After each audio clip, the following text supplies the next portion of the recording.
गोरखपुर के पिपराइच विधानसभा क्षेत्र में हैं और इस क्षेत्र से समाजवादी पार्टी के प्रत्याशी अमृत निषाद जी हमारे साथ हैं। सर, चुनाव को लेके किस तरीके की आपकी तैयारी है? और हम लोग का जो मुख्य एजेंडा है बेरोजगारी, सबसे बड़ा एजेंडा है नौजवानों की बेरोजगारी।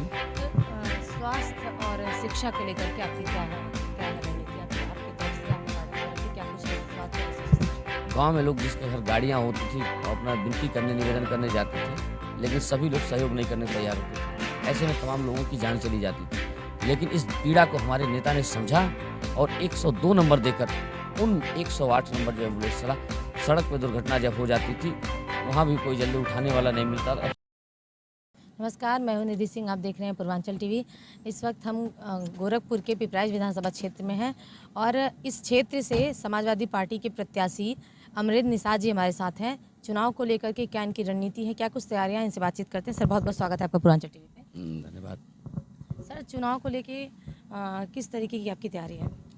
देखिए, चुनाव को लेकर हम लोग गांव-गांव, बूथ-बूथ अपने सभी बूथों पे पार्टी के वर्कर और नेता काम कर रहे हैं। और हम लोग का जो मुख्य एजेंडा है बेरोजगारी, सबसे बड़ा एजेंडा है जो नौजवानों की बेरोजगारी।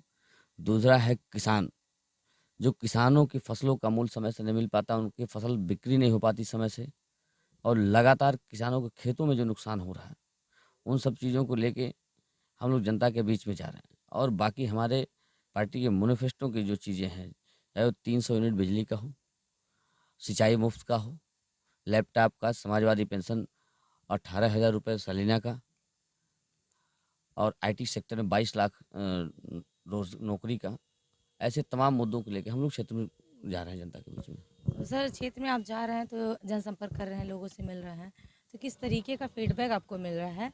जनता का रुझान आपको कैसा दिख रहा है? देखिए, जो फीडबैक मिल रहा है वो बहुत ही अच्छा फीडबैक है कि जनता का जो रुझान है समाजवादी पार्टी की तरफ पूरी तरह से, नौजवान, किसान, मजदूर, महिला, सभी लोग समाजवादी पार्टी की तरफ आशा भरी निगाहों से देख रहे हैं कि समाजवादी पार्टी की ही सरकार बनने वाली है।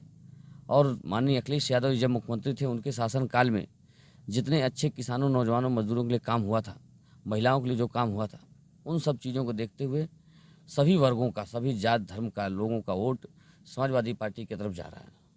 सर, आप इस चुनाव में, इस क्षेत्र में किससे अपनी चुनौती मानते हैं? देखिए, इस क्षेत्र में चुनौती कहीं नहीं है। भारतीय जनता पार्टी पूरी तरह से लड़ाई से बाहर हो चुकी है। बसपा का कहीं पता नहीं है, कांग्रेस का तो कुछ कहा नहीं जा सकता कि कहाँ जाएगी। पूरी तरह से समाजवादी पार्टी सबसे आगे चल रही है, बाकी जो आएगा पीछे-पीछे देखा जाएगा। तो सर, युवाओं के लिए आपकी क्या पहल होगी? क्या सोचा आपने युवाओं के लिए?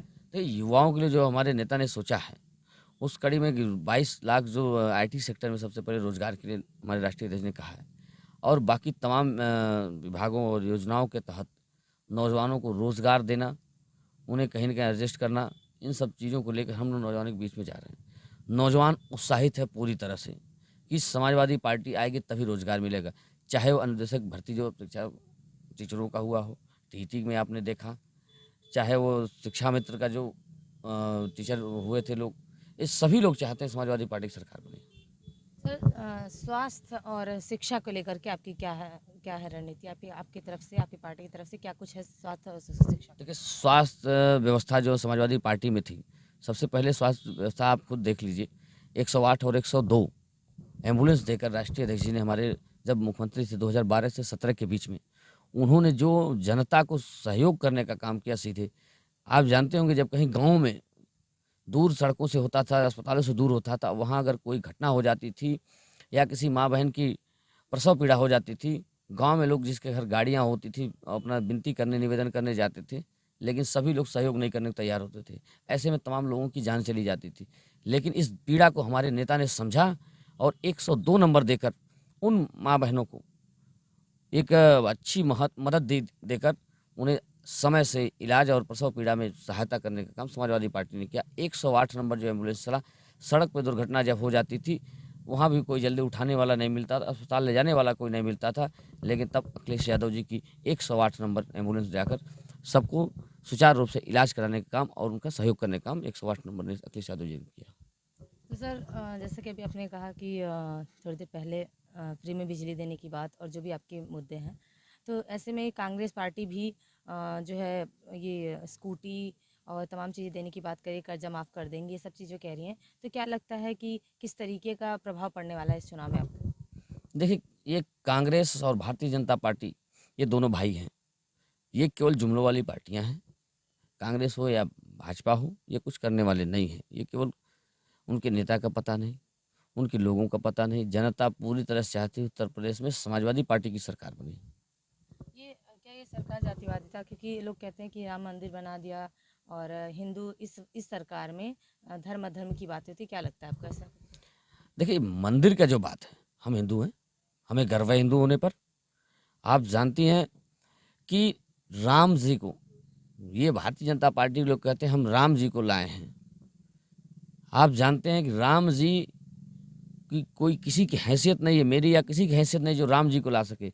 राम जी खुद सबको लाने वाले हैं, सबको चलाने वाले, सबको जिंदा रखने वाले राम जी हैं।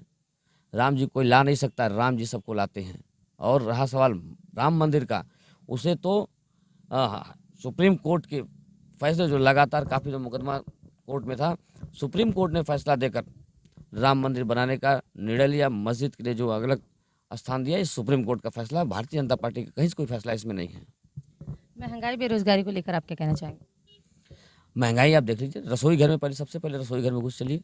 वो सामान्य परिवार हो या कोई बड़ा परिवार हो, रसोई घर में आप देखते हैं सरसों का तेल, जो हम लोग सभी घरों में सब लोग खाते हैं, वो आज 200 रुपये से पार है। रसोई गैस जो है वो हजार के लगभग है। राशन की चीज़ें आप महंगा देख रही हैं, कोई भी चीज़ है, हर चीज़ महंगाई बढ़ती जा रही है। महंगाई आप देख लें, किसानों का जो खाद था, 50 किलो का यूरिया हुआ करता था, उसमें 50 किलो यूरिया डाई जो हुआ करता था एनपी का हुआ, उसमें 5 किलो घटा दिया इन लोगों ने। अब 45 कर दिया।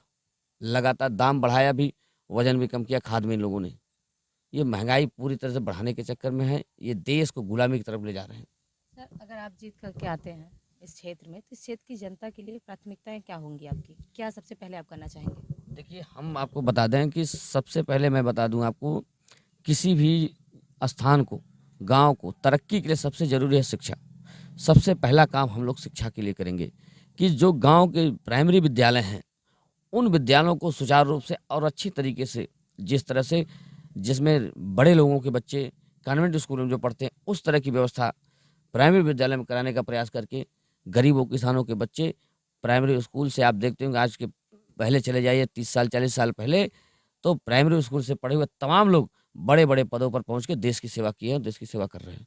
उस तरह से हम लोग प्राइमरी विद्यालयों को बढ़ाने का काम, बढ़ावा देने का काम करेंगे, ताकि गरीब किसान मजदूर के बच्चे भी वहाँ से पढ़ के आगे बढ़ सकें, रोजगार में जा सकें। जी, बहुत बहुत धन्यवाद। तो आप थे हमारे साथ अमरेंद्र निषाद जी, जो पिपराइच विधानसभा क्षेत्र से प्रत्याशी बनाए गए हैं सपा समाजवादी पार्टी के। ऐसे में आने वाले समय में पता चलेगा कि जनता किसको चुनती है, क्योंकि चुनाव इस बार बहुत जो है एक तरीके से अभी कुछ भी कह पाना मुश्किल है। हर पार्टी, हर प्रत्याशी मैदान में उतर चुके हैं और जोर शोर से तैयारी में लग चुके हैं। फिर मिलेंगे नए विधानसभा में नए लोगों के साथ। कैमरा पर्सन जितेंद्र के साथ निधि सिंह, पूर्वांचल टीवी, गोरखपुर।